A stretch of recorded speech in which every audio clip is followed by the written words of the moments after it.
a galaxy where empires crumble and decay amidst the pressures of constant war, there is one faction that stands as a beacon of hope and prosperity: the Tau Empire.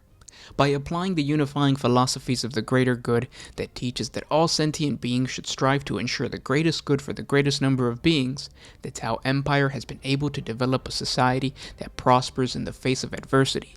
It strives to expand the borders of its empire while absorbing other intelligent races and their cultures into their own. Now let's be clear, just because the Tau Empire is accepting of other alien races doesn't mean that they haven't been met with hostility. Like all empires, colonization and control is their primary goal, and in order to conquer these new planets, the Tau Empire relies on the Tau Firecaste and its many auxiliary forces. Equipped with the most advanced weaponry available, the military caste of the Empire quells any and all opposition while simultaneously defending the dominion of the Empire. And it is these actions that we see on the tabletop. Each battle fought by a Tau player represents the defense or the expansion of the Tau Empire, and a player's warband is the unique military force that has been charged with securing victory for the greater good. With that being said, I want to welcome you guys to the very first ever episode of Forging an Army. I'm going to be creating a Tau army, and I want to invite you guys on a journey/challenge to create this Tau warband within a month. Together we will be exploring the lore of the Tau Empire and building a Tau warband based on our favorite parts of the lore, and hopefully I'll be able to play it on the tabletop next month.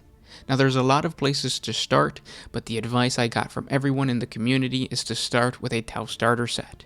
The cool thing about almost all Games Workshop starter sets is that you get a free HQ or a leader of your warband when you compare the actual prices of the set to the individual purchased models. The Tau Start Collecting box is no different. It comes with an ethereal HQ, a 10-man squad of fire warriors for your troop, and a 3-man unit of crisis battle suits as your elite. And I will be building and painting every single one of these units, and then some to complete the warband. The way this is going to work is I'll create a 40 facts video, I'll give you guys the lore of that specific unit, and then we will build, paint, kit bash that unit. So subscribe to the channel if you haven't done so already. And the reason I'm doing this in separate videos instead of one long video is for two reasons. The first reason is I need your guys' help. I need you guys to tell me what war gear to equip each one of these units with, so ethereal, crisis suits, and Tau fire warriors.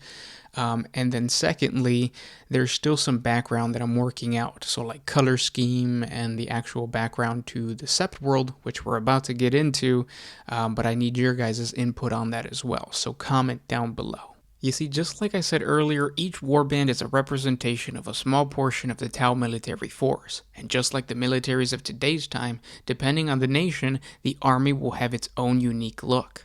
When it comes to the Tau Empire, the appearance and the combat doctrines are based on what planet the warband comes from. To figure out what these planets look like, we must understand how the Tau Empire operates.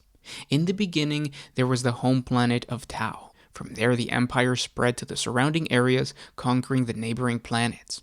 The stable settlements that were able to establish Tau dominance either through diplomatic means or military means became known as Sept worlds, and the star systems they occupied became known as Septs. These Septs require defense, and so each one has its own unique fire warrior caste that protects the main Sept world and the surrounding areas.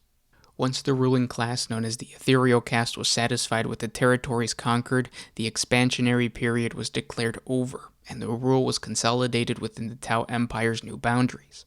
This has occurred 5 times throughout the Tau history, each one known as a sphere of expansion, and each one brings new Septs into the Tau Empire's control. All of these Septs and their Sept worlds give us a lot of options for building our very own warband, but instead of adopting one of the already established Sept worlds, which we covered in this video above, and which you can find in the Tau Codex, I think it would be way more fun to create our own. Our Sept world was established during the Second Sphere expansion in the 41st millennium when the Tau Empire was first confronted by the Imperium of Man. The reason I chose this period is because during this time the Tau Empire managed to diplomatically fold over many human planets into the Tau Empire, and these conquests led to the Damocles Gulf Crusade, where the Imperium attacked the Tau in order to check their expansion into Imperial-controlled space. The crusade was very successful until the Imperium was forced to retreat because of the Tyranid invasion that drew their attention away from the conflict. This left a power vacuum, which the Tau filled and consolidated their hold on the human planets left behind to fend for themselves. Specifically, our soon-to-be Sept world, which was once a forge world of the Imperium. But in the absence of the Imperium's protection, the diplomatic maneuvering of the Tau watercast turned the forge world into a powerful Sept world where Tau and humans coexist. As you probably already know, a Forge world is ruled over by the Adeptus Mechanicus. To put it simply, it's the human cult that worships technology, and it provides the Imperium with its scientists, engineers, and technicians. These Forge worlds are important because they provide the industry needed to fuel the Imperial war machine. They build weapons, war gear, and pretty much everything that is technology. Forge worlds are also strictly monitored by not only the planet of Mars, which is the ruling power of the Adeptus Mechanicus, but also by Terra and the High Lords of Terra. It's a very oppressive and stagnant relationship that doesn't leave much room for innovation, and so when the ruling tech priest of the Adeptus Mechanicus on our soon-to-be Sept world were approached by the technologically savvy Tau Empire, they made the calculated decision to join the greater good. Our Sept world will be known as the planet of Shaimundus. Shai as in Chicago, so the realm of Chicago. With that bit of homebrew lore established, I think you guys can tell that my Tau warband is going to be heavily influenced by the miniature line of the Adeptus Mechanicus. So expect a lot of kit bashing as I try to build a Guayvesa-themed Skitarii/Tau army. And like I said in the beginning of the video, it would be really nice to have your guys' input as to what this warband should look like. Because it's a Chicago theme, I was thinking the color scheme should be white, red, and blue, or some variation of the Chicago flag, and maybe the icon could be the star. That would be kind of cool, but I also like the concept of doing a pink or purple color scheme, just because I don't have an army that's pink or purple, and I don't think I've ever painted pink or purple on an actual 40K army. I have Imperial Fists, which are yellow, Orcs, which are green. I have these Skitarii, which are like a blue, so it would be nice to have like pink or purple. That would be kind of cool. And also the very first unit is going to be the Ethereal, so I need your guys' input as to what war gear he should have, and then start giving me ideas as to which way to expand my army. Obviously, I need another troop choice, because you need an HQ and 2 troop choices in order to play an actual game. But as far as that, I was thinking of piranhas. Let me know in the comment section below what you guys think of that. I was also thinking, because they're going to be Guayvesas, it would be cool to throw in another Tau auxiliary, so the Kroot. But I would have to buy some Kroot off of eBay. I don't know if the GW stores around me carry Kroot. They usually don't.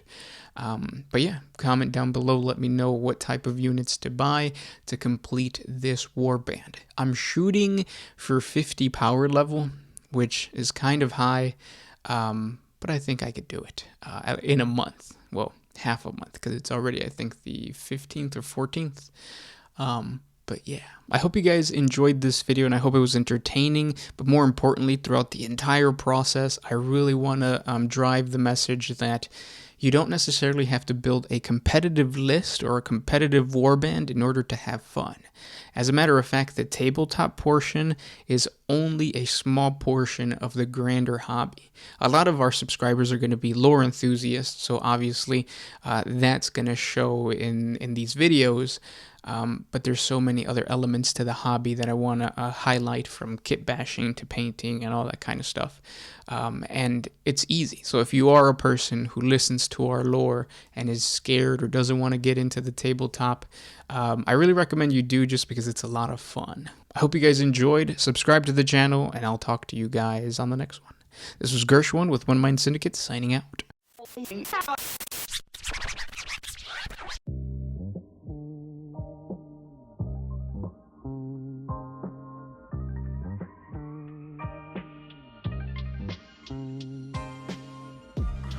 what is this? This was my